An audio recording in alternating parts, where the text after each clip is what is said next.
دوستو آج ہم ایسے دور میں جی رہے ہیں کہ جس دور میں مسلمانوں کی نئی نسل کے بچے اپنی ہسٹری کو پڑھنے سے بوریت محسوس کرتے ہیں۔ آج حالات تو یہ کہتے ہیں کہ ہر مسلمان بچے کو اپنی تمام چیزوں سے توجہ کو ہٹا کر صرف اپنی ہسٹری یعنی اتہاس پر توجہ دینا چاہیے، لیکن وہیں دوسری طرف مسلمانوں کے بچوں کا آج الٹا حال ہو چکا ہے۔ وہ لوگ اپنی ہسٹری کو پڑھنے کی بجائے پب جی، ٹک ٹاک جیسے فالتو کے ایپس پر اپنا ٹائم برباد کر رہے ہیں، اور یہی وجہ ہے کہ ہم تمام لوگ دھیرے دھیرے پہلے کے لوگوں کے مقابلے میں اپنے مذہب یعنی مذہب اسلام سے دور ہوتے جا رہے ہیں۔ دوستو ہم سب کے لیے ہسٹری کو پڑھنا اس لیے بھی ضروری ہو جاتا ہے کیونکہ جب ہم سب لوگ اپنی ہسٹری کو پڑھیں گے اور اس ہسٹری میں ہم اپنے بڑے بڑے ہیروز کے بارے میں پڑھیں گے تو ظاہر ہے کہ ہم ان کے نقش قدم پر چل کر ہی اپنا خود کا یا پھر اپنے مذہب کا یا پھر اپنے ملک کا نام ہسٹری میں لکھوا سکیں گے، کیونکہ ایک بہت ہی مشہور کہاوت ہے کہ اگر تم چاہتے ہو کہ اتہاس تمہیں یاد رکھے تو تم بھی اپنا اتہاس یاد رکھو۔ دوستو آج کی اس ویڈیو میں ہم بات کریں گے ایک ایسے اسلام کے مہان یودھا کے بارے میں کہ جس کی بہادری اور پیترے بازی کی تعریف نہ صرف مسلمان بلکہ غیر مسلم بھی کرتے آئے ہیں۔ دوستو اتہاس کا یہ مہان یودھا کتنا زیادہ طاقتور اور ہوشیار تھا، اس بات کا اندازہ صرف اس بات سے لگایا جا سکتا ہے کہ اسلام کے پیغمبر یعنی حضرت محمد صلی اللہ تعالیٰ علیہ وسلم نے اس یودھا کو سیف اللہ کا نام دیا تھا۔ سیف اللہ کا مطلب ہوتا ہے اللہ کی تلوار، یعنی ان کا نام رکھا گیا تھا اللہ کی تلوار۔ دوستو اس مہان اور ہوشیار شخص کو آج پوری دنیا خالد بن ولید کے نام سے جانتی ہے۔ دوستو خالد بن ولید کا جنم 592 عیسوی میں مکہ شہر میں ہوا تھا۔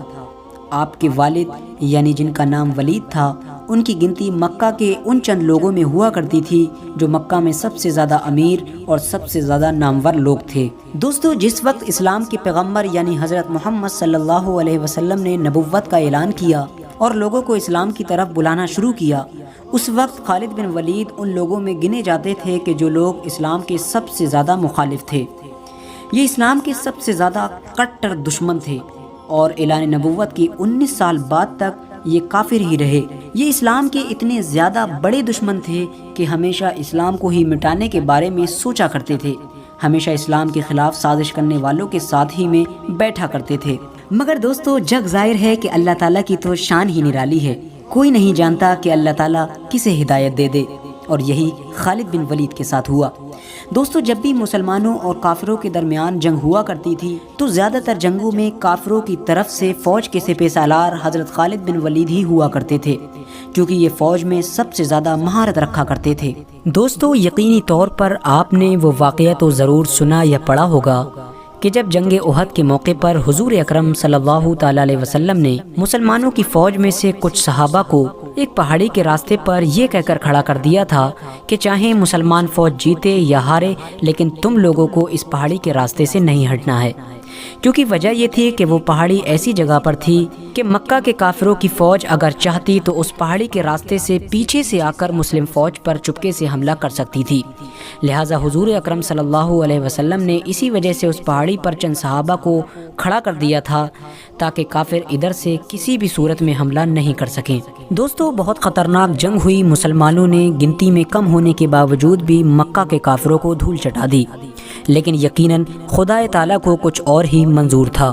جن چند لوگوں کو اسلام کے پیغمبر یعنی حضور اکرم صلی اللہ تعالیٰ علیہ وسلم نے پہاڑی کے راستے پر کھڑا کیا تھا، ان لوگوں نے جب دیکھا کہ مسلمان جنگ جیت گئے ہیں اور کافروں کے مال کو لوٹنے لگے ہیں تو ان لوگوں میں سے زیادہ تر لوگوں نے بھی اپنی جگہ چھوڑ دی اور میدان میں آ کر خوشی منانے لگے۔ اس کا نتیجہ یہ ہوا کہ خالد بن ولید جو اس وقت کافروں کی فوج میں شامل تھے اور اس وقت کافر ہوا کرتے تھے اور جنگ میں بھی بہت زیادہ مہارت رکھا کرتے تھے، انہوں نے اپنے چند لوگوں کے ساتھ میں پیچھے سے مڑ کر اس پہاڑی والے راستے سے مسلمانوں پر دوبارہ حملہ کیا۔ یہ اتنا خطرناک حملہ تھا کہ مسلمانوں کو کچھ سمجھ ہی نہیں آیا کہ آخر یہ کیسے ممکن ہو گیا۔ خالد بن ولید نے اپنی تلواروں سے لگاتار کئی صحابہ کو شہید کر دیا اور دیکھتے ہی دیکھتے پوری جنگ کا نقشہ بدل گیا۔ وہ جنگ جو مسلمان جیت چکے تھے اب ان کی ہار میں بدل چکی تھی، اور یہ سب کچھ ہوا تھا خالد بن ولید کی مہارت کی وجہ سے، جو اس وقت کافر ہوا کرتے تھے۔ دوستو، صلح حدیبیہ کے بعد حضرت خالد بن ولید اکثر پریشان رہنے لگے تھے، اور ان کی پریشانی کی صرف ایک ہی وجہ تھی، اور وہ وجہ تھی اسلام کی دن و دن ترقی ہونا۔ دوستو، وہ ہمیشہ سوچتے رہتے تھے کہ آخر کیا وجہ ہے کہ کافروں نے کئی بار مسلمانوں کو جنگ کے میدان میں چیلنج کیا ہے، لیکن کافروں نے ہمیشہ اچھے ہتھیار اور اچھے جنگجو اپنے پاس ہونے کے باوجود بھی ہمیشہ مسلمانوں سے منہ کی کھائی ہے۔ ان کے دماغ میں عجیب عجیب باتیں آیا کرتی تھیں۔ وہ سوچتے تھے کہ آخر کیا وجہ ہے کہ مسلمان ہمیشہ ہم سے جیت جاتے ہیں؟ کہیں ایسا تو نہیں کہ مسلمانوں کے ساتھ کوئی غیبی طاقت ہو؟ کبھی ان کے دماغ میں آتا کہ کہیں ایسا تو نہیں کہ محمد سچ میں ہی اللہ کا رسول ہو؟ دوستو، حضرت خالد بن ولید ان تمام باتوں سے پریشان ہی تھے کہ اچانک سے ایک دن ان کے بڑے بھائی کا ان کے پاس ایک خط آتا ہے۔ اس خط میں لکھا ہوا تھا کہ اے خالد، تم کہاں ہو؟ حضرت محمد صلی اللہ علیہ وسلم نے مجھ سے تمہارے بارے میں پوچھا ہے کہ آخر خالد کہاں ہے۔ اس خط میں ان کے بھائی نے لکھا تھا کہ میں چاہتا ہوں کہ تم اس اندھیری دنیا سے نکل کر اسلام کی روشنی کی طرف آؤ اور اسلام میں داخل ہو جاؤ۔ یہ خط پڑھتے ہی حضرت خالد بن ولید کے اوپر اس خط کا اتنا خطرناک اثر ہوا کہ آپ فوراً پیغمبر محمد صلی اللہ تعالیٰ علیہ وسلم کی طرف روانہ ہوئے اور ان کی خدمت میں حاضر ہو کر اسلام قبول کر لیا، یعنی اسلام دھرم میں شامل ہو گئے۔ دوستو، حدیثوں کی کتاب میں آتا ہے کہ پیغمبر محمد مصطفیٰ صلی اللہ علیہ وسلم نے رومن امپائر کی طرف، یعنی سیریا کی طرف، جسے پہلے ملک شام کہا جاتا تھا، اپنا ایک ایلچی روانہ کیا، لیکن رومن امپائر نے اپنے غرور و گھمنڈ میں آ کر مسلمانوں کے اس ایلچی کو قتل کر دیا۔ اور ظاہر ہے کہ پہلے کے دور میں کتنا بھی خطرناک دشمن ہو، لیکن ایلچی کو وہ قتل نہیں کیا کرتا تھا، کیونکہ ایلچی کو قتل کرنے کا مطلب ہوا کرتا تھا جنگ کا کھلم کھلا اعلان کرنا۔ جب مسلمانوں کا ایلچی قتل کر دیا گیا تو حضور نے بھی مدینے سے صحابہ کی ایک بڑی فوج کو جنگ کے لیے سیریا کی طرف روانہ کیا اور اس جنگ کا سپہ سالار بنایا حضرت زید بن حارثہ کو۔ دوستو، زید بن حارثہ حضور اکرم صلی اللہ تعالیٰ علیہ وسلم کے منہ بولے بیٹے بھی تھے، اور یہ وہ واحد صحابی ہیں کہ جن کا نام قرآن میں بھی آیا ہے۔ اور حضور نے جاتے ہوئے صحابہ کو یہ نصیحت فرمائی کہ اگر زید شہید ہو جائے تو اس کے بعد اپنی فوج کا سپہ سالار جعفر کو بنا دینا، اور اگر جعفر بھی شہید ہو جائے تو اپنی فوج کا سپہ سالار عبداللہ بن رواحہ کو بنا دینا، اور اگر وہ بھی شہید کر دیا جائے تو اس کے بعد جس پر تم لوگ متفق ہو جاؤ اسی کو اپنا سپہ سالار بنا دینا۔ حضور نے یہ نصیحت کر کے سیریا کی طرف اپنے لشکر کو روانہ کیا، اور حضور صلی اللہ علیہ وسلم مسجد نبوی میں اپنے چند صحاباؤں کے ساتھ مدینے شہر میں بیٹھ گئے۔ ایک طرف سیریا میں جنگ ہو رہی تھی اور دوسری طرف حضور مدینے میں پوری جنگ کا نقشہ اپنے صحابہ کو بیٹھ کر بتا رہے تھے۔ بڑی ہی خطرناک جنگ ہوئی اور حضور رو رہے تھے اور اپنے صحابہ سے کہہ رہے تھے کہ جنگ میں اب زید کو شہید کر دیا گیا ہے، اسلامی فوج کا جھنڈا اب جعفر بن طیار کے ہاتھ میں آ گیا ہے۔ تھوڑی دیر بعد حضور رو رہے تھے اور کہہ رہے تھے کہ جعفر کو بھی شہید کر دیا گیا ہے اور اب جنگ کا جھنڈا عبداللہ بن رواحہ کے پاس آ پہنچا ہے۔ اس کے بعد حضور نے فرمایا عبداللہ بن رواحہ کو بھی شہید کر دیا گیا ہے، اور تمام لوگوں کے متفق ہونے کے بعد حضرت خالد بن ولید کے ہاتھ میں اسلام کی فوج کا جھنڈا دے دیا گیا ہے۔ دوستو، یہ پہلا موقع تھا کہ جب حضرت خالد بن ولید کے ہاتھ میں اسلامی فوج کی سپہ سالاری تھی، کیونکہ اس سے پہلے تو وہ کافر ہوا کرتے تھے۔ لہٰذا جب اسلام کا جھنڈا حضرت خالد بن ولید کے ہاتھ میں آیا اور اس چیز کو رومن امپائر کی فوج نے دیکھا تو ان کی آدھی ہمت تو حضرت خالد بن ولید کو دیکھ کر ہی ٹوٹ گئی تھی۔ اس کی وجہ یہ تھی کہ دور دور کے لوگ اس بات کو جانا کرتے تھے کہ مکہ کے مشرکین میں ایک خالد نام کا ایسا جنگجو موجود ہے جو اپنے سامنے کسی کو نہیں ٹکنے دیتا ہے۔ ظاہر ہے اب یہ اسلام میں داخل ہو چکے تھے اور اب یہ اسلامی فوج میں تھے، لیکن اپنی پرانی جنگی مہارتوں کو کبھی نہیں بھولے تھے۔ دوستو، بہت خطرناک جنگ ہوئی اور حضرت خالد بن ولید کی سپہ سالاری میں مسلمانوں نے یہ جنگ جیت لی، اور اس جنگ میں حضرت خالد بن ولید اتنے جوش کے ساتھ لڑے اور اتنی خطرناک طریقے سے لڑے کہ اس جنگ میں حضرت خالد بن ولید رضی اللہ تعالیٰ عنہ کے ہاتھ سے 9 تلواریں ٹوٹ گئی تھیں۔ دوستو سوچئے 9 تلواریں، یقیناً ایک تلوار بھی کسی مرد کے ہاتھ سے ہی ٹوٹ سکتی ہے، اور جس کے ہاتھ سے 9 تلواریں ٹوٹیں، سوچئے اس نے اس جنگ میں کتنے لوگوں کو قتل کیا ہوگا۔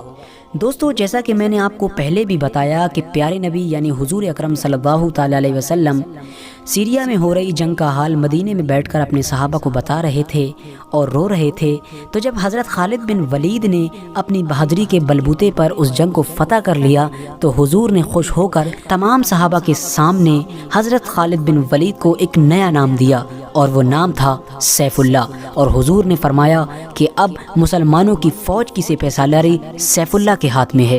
دوستو، سیف اللہ کا مطلب ہوتا ہے اللہ کی تلوار۔ حضور نے تمام صحابہ کو جنگ کی فتح کی خوشخبری سنائی۔ یہ جنگ بعد میں جا کر جنگ موتا کے نام سے مشہور ہوئی تھی۔ دوستو، ظاہر ہے کہ حضرت خالد بن ولید کا ذکر ہو اور جنگ یمامہ کا ذکر نہ ہو، یہ تو ممکن ہی نہیں ہے۔ حضرت خالد بن ولید کی سب سے مشہور جنگ جنگ یمامہ ہے۔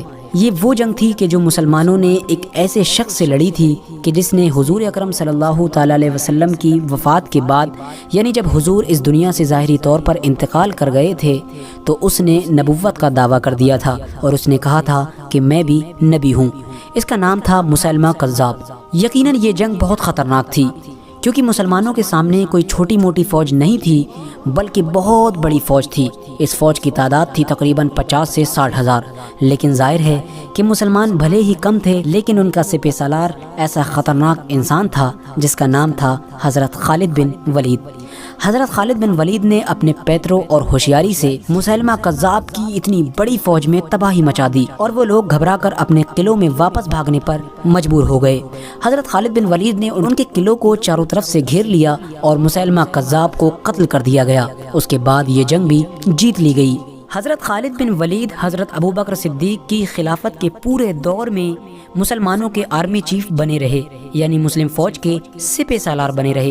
لیکن جب جنگ یرموک کا وقت آیا اور اس وقت تک حضرت ابوبکر صدیق کی وفات ہو گئی تھی اور حضرت عمر فاروق اعظم رضی اللہ تعالیٰ عنہ مسلمانوں کے خلیفہ بن چکے تھے، تو حضرت عمر رضی اللہ تعالیٰ عنہ نے حضرت خالد بن ولید کو مسلمانوں کے آرمی چیف کے پد سے ہٹا دیا۔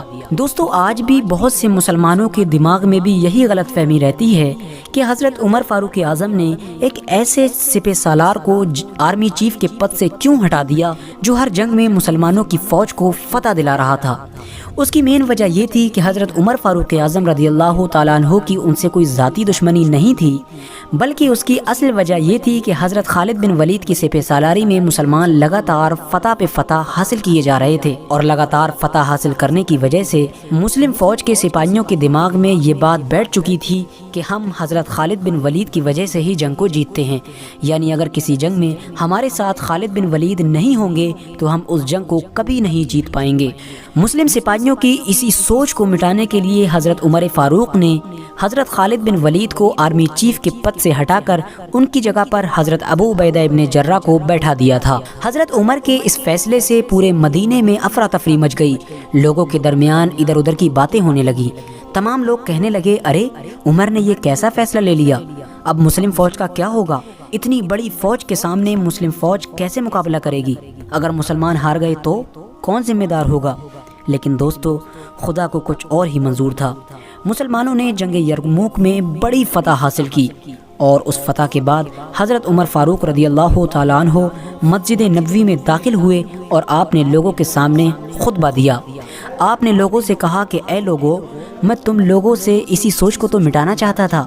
تمہیں کیا لگتا ہے کہ ہمیں جتنی جنگوں میں بھی فتح حاصل ہوتی ہے وہ خالد کی وجہ سے ہوتی ہے؟ نہیں، بلکہ ہم کو فتح خالد کے رب کی وجہ سے ملتی ہے۔ کل کو خالد نہیں رہے گا تو تم کیا سمجھتے ہو کہ اسلام ختم ہو جائے گا؟ نہیں، اسلام کو تو ہمیشہ رہنا ہے، کیونکہ اسلام ہمیشہ سے تھا اور ہمیشہ ہی کے لیے رہے گا۔ میرے پیارے دوستو، حضرت خالد بن ولید نے اپنی پوری زندگی میں تقریباً 200 جنگیں لڑی تھیں، اور یہ دنیا کے پہلے ایسے آرمی چیف تھے کہ جنہوں نے اپنی پوری زندگی میں ایک بھی جنگ نہیں ہاری تھی۔ یہاں تک کہ وہ ایک جنگ جو انہوں نے کافروں کی طرف سے مسلمانوں کے خلاف لڑی تھی، یعنی جنگ احد، اس میں بھی ان کو فتح حاصل ہوئی تھی۔ اسلام میں داخل ہونے کے بعد یہ تقریباً 7 سے 8 سال لگاتار کافروں سے جنگ لڑتے رہے تھے۔ اپنی زندگی کے آخری وقت میں یہ بیماری کی وجہ سے بستر پر آ گئے تھے۔ اس کے بعد تمام صحابہ ان کی چارپائی کے ارد گرد کھڑے ہوئے تھے۔ حضرت خالد بن ولید اس بستر پر لیٹ کر زارو قطار رو رہے تھے۔ صحابہ نے پوچھا، اے خالد بن ولید، تم کیوں رو رہے ہو؟ حضرت خالد بن ولید فرماتے ہیں کہ میرے جسم پر کوئی بھی ایسا حصہ نہیں ہے جہاں پر کسی تلوار یا نیزے کا نشان نہ ہو۔ میں نے اپنی زندگی میں سینکڑوں جنگیں لڑی ہیں، لیکن اس کے باوجود بھی آج میں بستر پر ایک بوڑھے اونٹ کی طرح مر رہا ہوں۔ میری بھی خواہش تھی کہ میں کسی جنگ میں قتل ہو کر ایک شہید کا درجہ حاصل کروں، لیکن ایسا نہیں ہو سکا۔ وہاں پر موجود صحابہ نے حضرت خالد بن ولید رضی اللہ تعالیٰ عنہ سے کہا کہ اے خالد بن ولید رضی اللہ تعالیٰ عنہ، ایسا کیسے ہو سکتا تھا، کیونکہ اللہ کے نبی نے آپ کو سیف اللہ یعنی اللہ کی تلوار کا لقب دیا ہے۔ اگر آپ کسی جنگ میں شہید ہوتے تو کافر کہتے کہ دیکھو اللہ کی تلوار ٹوٹ گئی، تو یقیناً جب آپ اللہ کی تلوار ہیں تو ایسا نہیں ہو سکتا تھا کہ آپ کو کوئی بھی قتل کر سکے۔ دوستو، اپنی آج کی اس ویڈیو کا ہم یہیں پر اختتام کرتے ہیں۔ ویڈیو پسند آنے کی صورت میں ویڈیو کو لائک کر کے اپنے دوستو احباب کے ساتھ ضرور شیئر کریں، اور اسی طرح کی ہسٹوریکل اور تاریخی ویڈیوز دیکھنے کے لیے ہمارے چینل کو بھی سبسکرائب کر لیں۔ السلام علیکم ورحمۃ اللہ وبرکاتہ۔ اللہ حافظ۔ اسلام جنگ کو پسند نہیں کرتا، لیکن اگر جنگ کے میدان میں اترنا پڑ جائے تو قرآن کہہ رہا ہے فَذَرْ بِالرِّقَابِ۔ پھر ڈائریکٹ فوکس کس کو کرنا ہے؟ گردنوں کو۔